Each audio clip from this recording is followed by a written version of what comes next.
एक बार फिर से एक बहुत ही अच्छे बैच के साथ प्रैक्टिकल ट्रेनिंग देने हम निकले हैं पोर्ट विजिट पे, और ये हैं हमारे हैप्पी फेसेस स्टूडेंट्स। सो दोस्तों, ये है एक जज्बा इंपोर्टर और एक्सपोर्टर बनने का, ये है एक जोश। हाउस योर जोश? सो देखा आपने, ऐसे ही आप भी इंपोर्ट एक्सपोर्ट बिजनेस कर सकते हैं। प्रैक्टिकल ट्रेनिंग लीजिए स्टेप बाय स्टेप। अब वीडियो के माध्यम से जानिए जिन लोगों को लगता है कि ये बहुत मुश्किल है, चलिए आज आसान बनाते हैं एक बार फिर से। सामने वो छोटा सा एक टेम्पो दिख रहा है आपको, इसको हम छोटू बोलते हैं। क्यों छोटू बोलते हैं? छोटा भी है, और जिसकी कम क्वांटिटी में गुड्स एक्सपोर्ट करने हैं या इंपोर्ट करने हैं, आपके सामने छोटी क्वांटिटी भी अभी अभी एंटर हुई है। तो यानी सबसे पहला डाउट ये निकाल लो कि अगर मेरे पास कम पैसे हैं, मेरी क्वांटिटी कम है, तब भी मैं एक्सपोर्ट इंपोर्ट कर सकता हूँ। ये लाइव एग्जांपल आपके सामने ऑब्वियसली ये इतना छोटा टेम्पो जो आया, तो क्वांटिटी इसकी कम होगी। कोई 20 फीट कंटेनर में तो ये सिर्फ अकेला माल जाएगा नहीं ना, 40 फीट कंटेनर में जाएगा। तो ये आया ही LCL कार्गो के लिए है, लेस कंटेनर लोड। वाइट वाला वो उधर सा, ये तो 40 फीट कंटेनर आपके सामने जा रहा है। ये 40 फीट है। तो सबसे पहली चीज़ जो आप सबका एक ये डर है, इस डर को हमेशा के लिए निकाल दो कि मैं कम इन्वेस्टमेंट में काम शुरू नहीं कर सकता या कहीं से नहीं कर सकता। हम ड्राई पोर्ट पे इस समय खड़े हुए हैं, तो नहीं यहाँ से सी पोर्ट पे इजीली माल जाएगा। अभी आगे हम जाएंगे स्टेप बाय स्टेप, एक एक चीज़ सिखाऊंगा। ये सबसे पहला स्टेप था हमारा कि हाँ, कम इन्वेस्टमेंट में हमें ये पता लगे माल कैसे आता है। कुछ नहीं करना, जहाँ भी जिस स्टेट के जिस सिटी में आप रह रहे हो, जितनी भी क्वांटिटी है, कम क्वांटिटी है, एक चैम्पियन बुक कराओ, ऐसे छोटा सा टेम्पो बुक कराओ, माल यहाँ वेयर हाउस में भेज दो। That's it. आपके सामने यहाँ से क्लियर होके आए थे, हम भी यहीं से आए हैं। अब ये अंदर जाएगा वेयर हाउस के अंदर, और अब हम यहाँ से शुरुआत कर रहे हैं अंदर एक एक स्टेप सीखने की, और वेयर हाउसिंग में कैसे काम होता है, स्टफिंग कैसे की जाती है, सील कैसे लगाई जाती है, फॉकलिफ्ट कैसे रखेगी, तो नॉर्मल लेबर कैसे रखती है। बहुत लोगों का वेयर हाउस में सामान होगा, बस एक चीज़, प्रोटोकॉल हमने सबने फॉलो करने हैं, क्योंकि हाईली सेंसिटिव एरिया में हम हैं।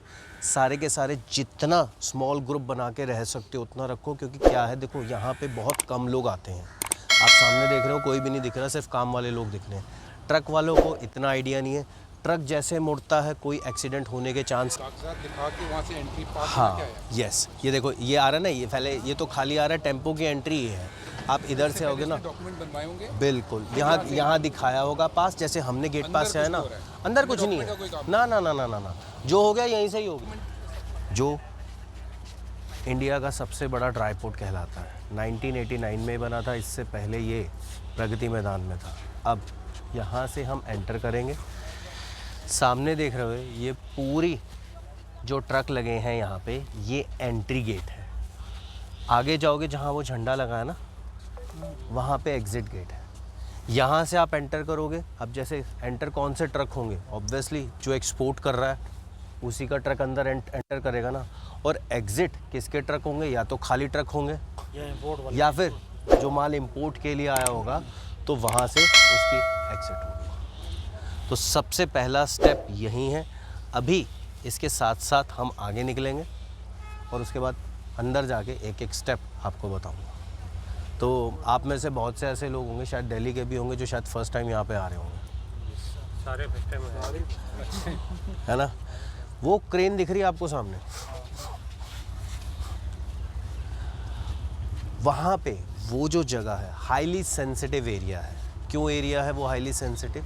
वहीं पे जैसा मैंने आपको बताया, ट्रेन लगती है कंटेनर्स के लिए, और उस क्रेन का क्या काम है, आपका जब ट्रक या कंटेनर वहाँ पे आएगा, वो क्रेन उठा के रखेगी। इंपोर्ट के लिए आएगा तो ट्रेन से उठा के रखेगी प्लेटफॉर्म पे, और एक्सपोर्ट के लिए जाएगा तो आपका कंटेनर उधर जाएगा। चारों तरफ ये जो आप देख रहे हो, ये सारा पोर्ट का एरिया है। कोई छोटा एरिया नहीं है, बहुत बड़ा एरिया है। अभी हम अंदर चलेंगे तो और पता लगेगा। अभी तो हम सेंटर में खड़े हुए हैं बिल्कुल। अभी अंदर चलेंगे तो इतना बड़ा एरिया है कि आप इमेजिन नहीं कर सकते। ड्राई पोर्ट, आप ये नहीं सोच सकते कि दिल्ली में इतनी बड़ी जगह भी हो सकती है। कायदे से दिल्ली में एक स्कूल बनाने की भी जगह नहीं रही अब। तो ये जो चीज़ें पहले बन गई, अब कोई ऐसी जगह दिल्ली में बनाना पॉसिबल नहीं। और पूछो, कोई चीज़ पूछना चाहते हो तो। अभी आएंगे, टेंशन मत लो। अभी चलेंगे अंदर। मौसम को क्या बीमारी हो गया, मैक्सिमम जितना एरिया होगा कवर करेंगे। हाईली सेंसिटिव जोन को छोड़ के। हाईली सेंसिटिव जोन में यार मैं भी प्रेफर नहीं करता। आदमी की लाइफ का रिस्क थोड़ा देखना देखने के लिए यार, वो हाँ जहाँ पे हमें तो आने की जरूरत नहीं है ना। एक बात बताओ, हमारे अलावा यहाँ और कौन दिख रहा है? ये सारा ऑफिस का स्टाफ है या ज़्यादा से ज़्यादा CHA के लोग होंगे जो क्लियरेंस के लिए, कोई जैसे डॉक्यूमेंट में कोई साइन किसी का मैच नहीं हुआ, कोई डॉक्यूमेंट रह गया तो वो आए होंगे, दैट्स इट। बाकी कोई नहीं है ना, हमें आना ही नहीं है ना यहाँ पे। ये तो आप लोगों की क्यूरोसिटी है तो हम हमेशा आते हैं कि हाँ एक बार देखना भी चाहिए पोर्ट को। वैसे पता तो हो दुनिया में चल क्या रहा है, मोटिवेट करती हैं ये चीज़ें।